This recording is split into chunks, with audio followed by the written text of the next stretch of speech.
Hello সবাইকে, দেখো।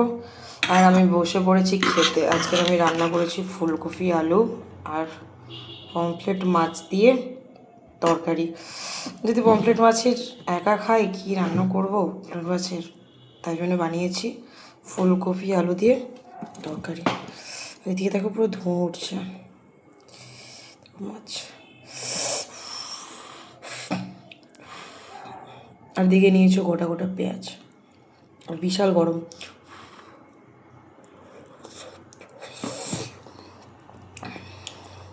মোটামুটি শীতকালে এখন ফুলকপি দিয়ে যা রান্না করবে সেটাই খেতে ভালো লাগবে। তো আমার সেটাই ভালো লাগছে।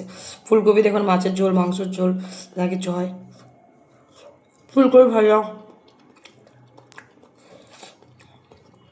ফুলকপি দিয়ে ডাল, আর এই শীতকালে গরম গরম ধোঁয়া ওঠা ভাত, জাস্ট মাইন্ড ব্লোয়িং।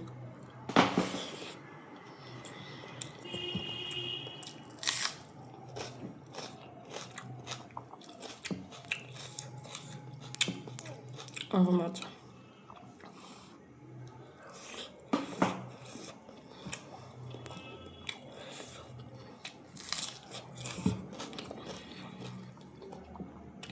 আমি না আগে পমফ্রেট মাছ খেতাম না, এখন করে পমফ্রেট মাছটা আমার খুব ভালো লাগে।